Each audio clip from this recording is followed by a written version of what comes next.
Hey now, it's Ruben with Help Find the Others. How you guys doing? Hope everyone is getting through the winter, staying away from the dreaded seasonal affective disorder. Um, I've had a really good winter.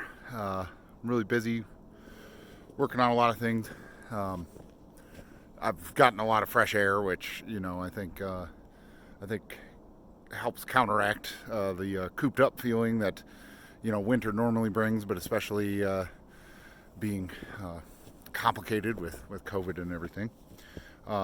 As always, I'm grateful for everyone that tunes in on my infrequent live streams and even more infrequent videos like this. but um, everything you guys do in your own lives or in our community on Discord is amazing, and I wouldn't wouldn't have grown the way I have without you guys, and I'm sure the feeling is mutual for a lot of you.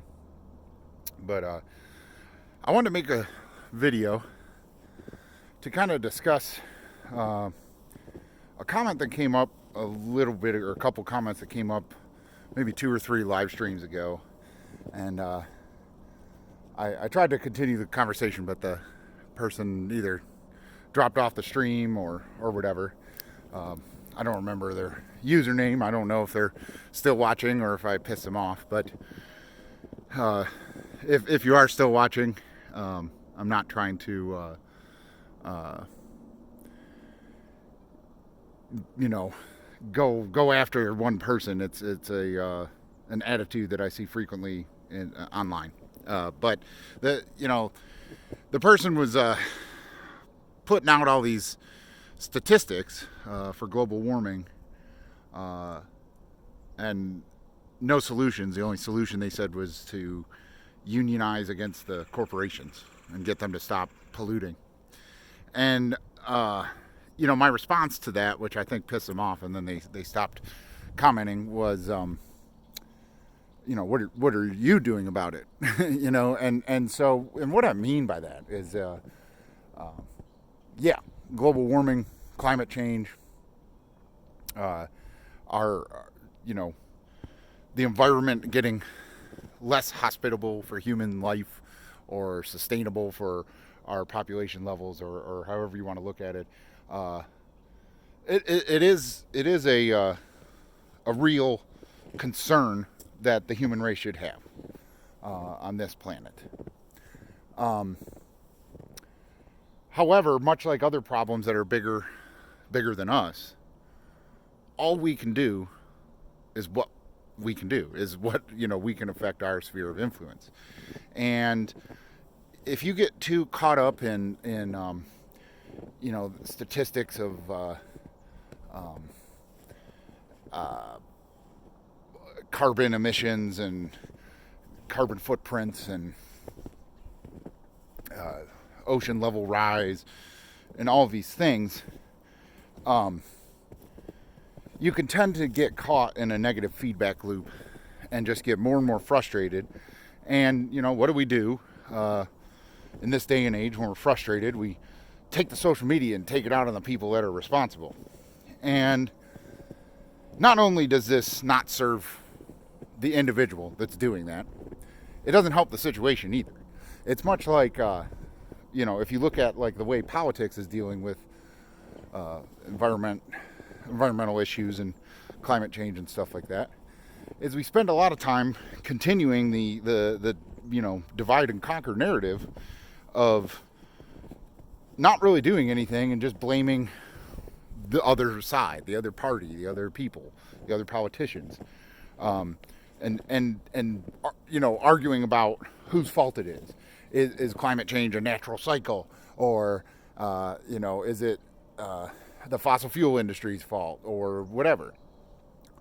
And so the problem there is that's not the issue. The issue isn't how we got here; it's how we get past this problem. And um, you know, the planet will be just fine. Like, there's a lot of people that seem to take the view of like the planet, we're killing the planet, we're killing the planet. Like I've talked about before, I follow the Gaia philosophy of like, you know, all ecology is a superorganism, and we're just part of that. And if we become too disruptive of a part of that, to quote Bill Hicks, the planet will shake us off like a tick. Like all we're doing is affecting our survivability.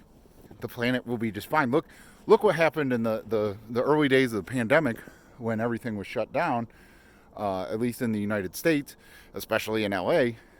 When people weren't driving, LA turned out in like a week had like the best air quality in the country. So the things that we're doing that we think are ruining the planet are just harming ourselves. And continuing to argue over whose fault that is also harming ourselves. So, I think all of this is part of the great filter of humanity.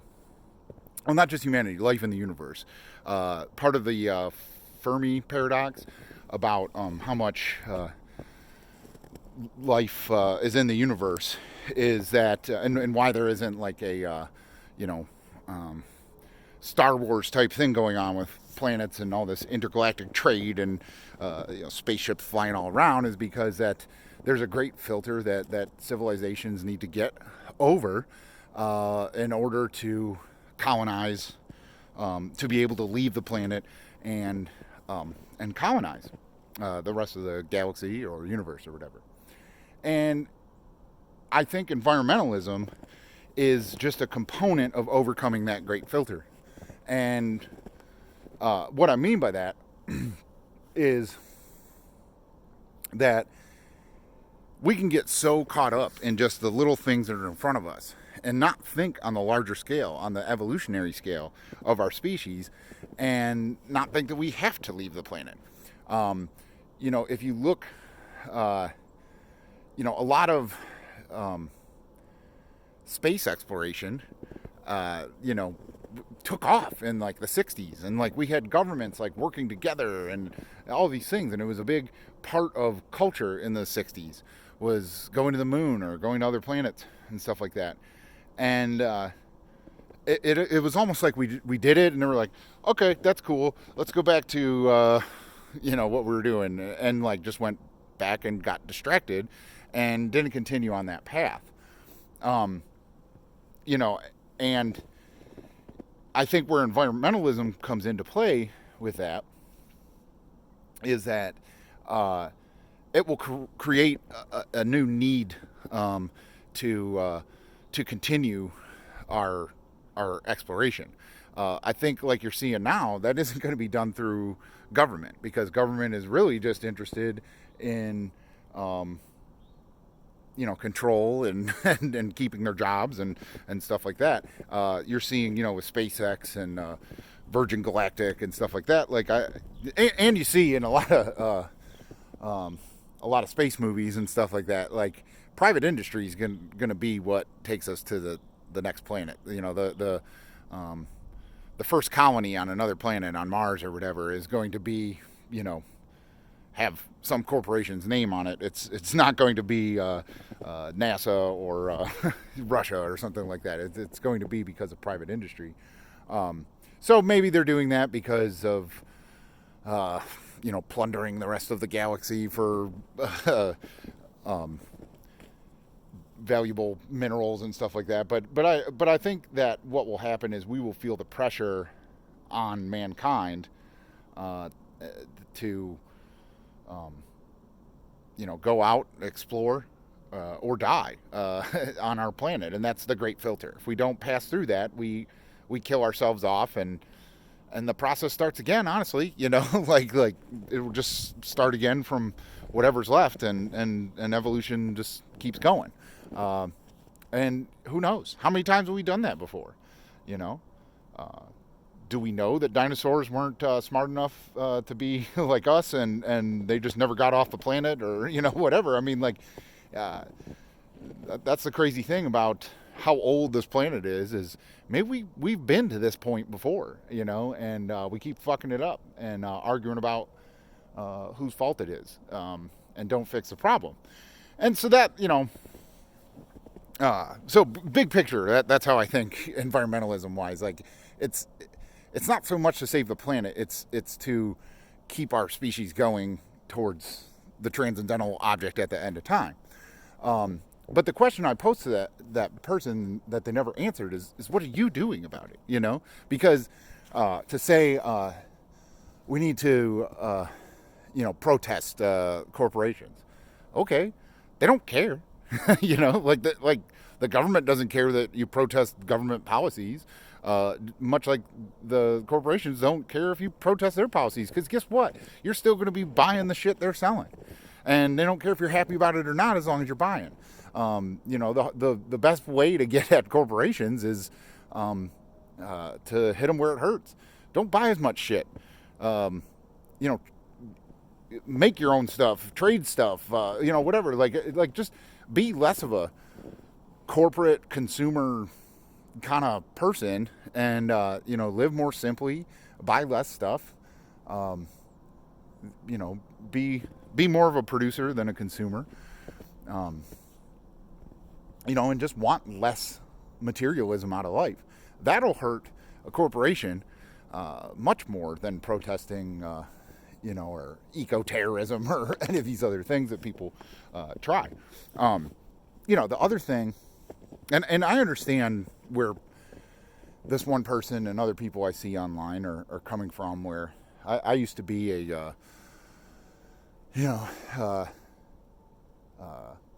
communistic environmentalist myself, and didn't do anything about it, and just bitched and regurgitated data and numbers and facts or whatever from things I read about, anti-corporate environmentalist green groups and stuff like that. And then, I started working in the green industry, and once you do that and you start working with and learning from people that are actually out here doing stuff, and you start realizing that, like, when you're working towards a goal, and you realize that, like, everywhere across the world there's small little groups doing that and spreading their influence to other people, and their love of nature and their understanding of this tightrope that humans need to walk between productivity and protecting their environment and making sure it's a sustainable habitat for generations to come. You start to be less upset. You start to be less, you start to blame people less for the situation we're in, or you start to really see the reality of the situation. And,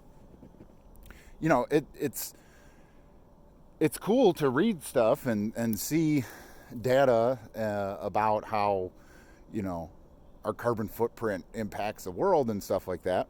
And it's definitely good to do things to lower that. But shaming or trying to shame people into feeling as negative about the situation as you yourself do, that doesn't do anything for either party.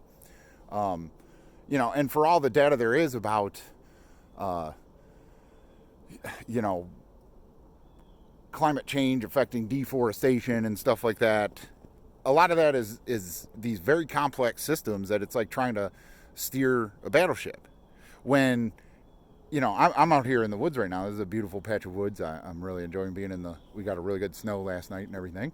And my understanding of forestry, I see it a lot different than most people probably do.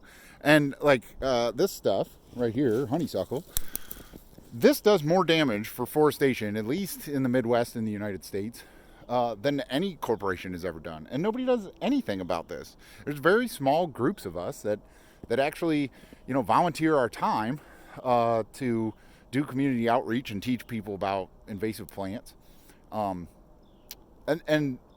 understand ecology and spread that understanding. And if in every city there was groups of people, which there are, and if those groups were bigger, if they had money to do it, and they took the time to improve the health of the forests that are there, that aren't going to get, this isn't going to get tore down by some development, but it is going to get choked out by the invasive plants in it. that would do so much more. And that's just such a small thing. You can do that one Saturday a month, volunteer your time, start an invasive plant group, and go out and do that. That does so much more than just going on social media and saying, Republicans hate the earth and they want us to die or something like that. It's just, and that's what I mean by, like, what are you doing? If you're just sitting there reading stuff and getting upset and then just spitting that negativity back out, it doesn't help the situation. That's not how we get past the great filter. We're not going to get past the great filter by arguing about whose fault it is we haven't gotten past it yet, because we won't. You don't know when you're at that point. Hindsight is 20/20 when it comes to the great filter. And environmental wise, like I said, yes, pollution and monocrop agriculture and development and resource depletion and all these things that corporations do are very damaging. But they're not as damaging as, like, complacency. So I like I said, I work in the green industry. I volunteer as much of my time as I can to education and outreach and invasive control and all of these things that I do, that I whenever some organization wants to set something up, I'm on a couple different like kind of committees and mailing lists and stuff like that, and I always offer my time and ask for nothing in return to help lead groups in either service, acts of service towards environmental stuff, or just giving interpretive hikes on and educate people on ecology. And I'm not saying that everybody has the ability to do that, but you can be on the other side of that and go and learn from people that are willing to donate their time to the cause. And then as you learn more, you'll be able to pay that forward and continue that. And that's network effect. That you build that out over a couple generations, and that's going to do so much more than just going down to the Procter and Gamble office and holding up a sign in front while business goes on as usual in there, and they make record profits and record sales that year with you out front with your sign. It doesn't matter. Like I said, they don't care. They don't care if you're upset about what they're doing. They just care if you're buying what they're selling, and most of us are. So yeah, I don't know. I hope that made sense. But it's like anything else in life. If you find yourself bitching about stuff too much and being too negative about a situation, you really need to stop and ask, like, what am I doing to make it better? Like spreading negativity and just dwelling in that negativity, it doesn't do anything, and it has a negative network effect of just spreading that negative feeling. I look at it. Another area where I see people argue about environmental issues is, it's a big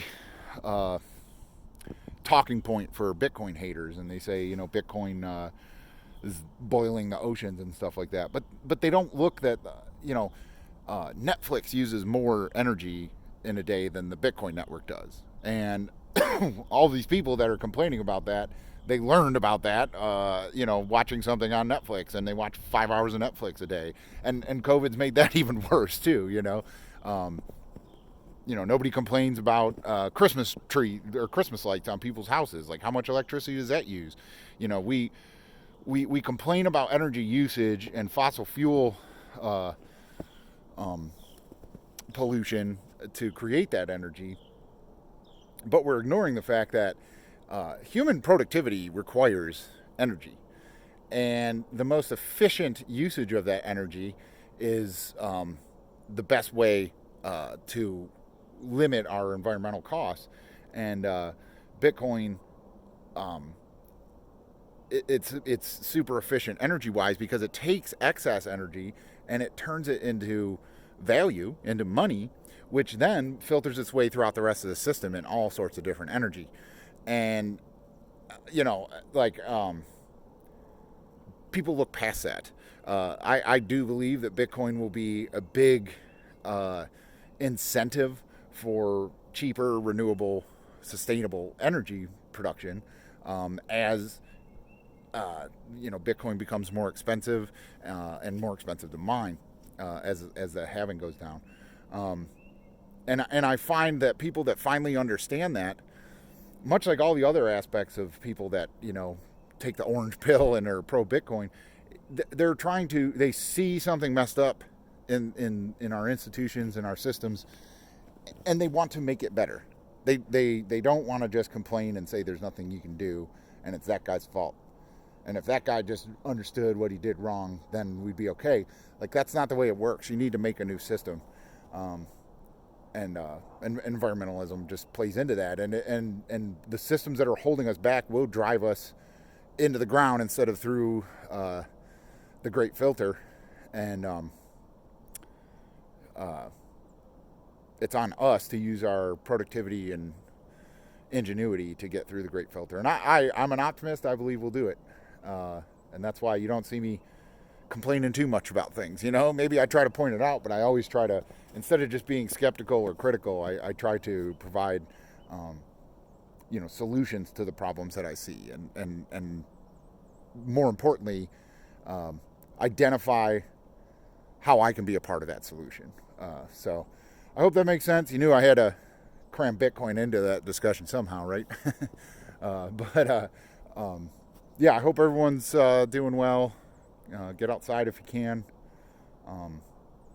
That's another thing I wanted to mention is, like, people that are online social media environmentalists. How often do you get outside and commune with nature? Because I do it every day. And when you commune with nature and you understand there's an intelligence involved in all of it, and we're part of it, we're tapped into it, we just look a little different. Our intelligence looks a little different than the intelligence that's all around us and that we're a part of. You really start to realize it's not that bad. It's bad for us, and we have the capability to make it better for us. So get outside. It's super important. Don't let the cold, don't let the snow stop you. Don't let your location stop you. If you got to trespass. But get outside, breathe deep. Focus your awareness on everything that's around us that we should be grateful for. And I think you'll have a different perspective, and you'll feel less like arguing with people or blaming people. And you'll feel more like you're making a difference, and more like you can make a difference, and that the situation can get better. Yep, that's all I got for today. I'll try to do a live stream soon. The podcast is definitely on hold for a while. I've got too many irons in the fire on other stuff I'm trying to do in my life to really put much energy into that. I know I've got a handful of people that reached out to try to be guests, and I'll get back on that, or me and Stan will get back on that, or maybe me and someone else. I don't know, but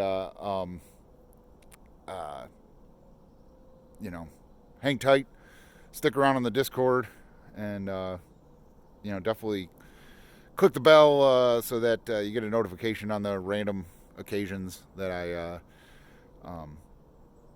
post a video or go live. So, yep, that's all I got. Till next time, thanks for helping find the others.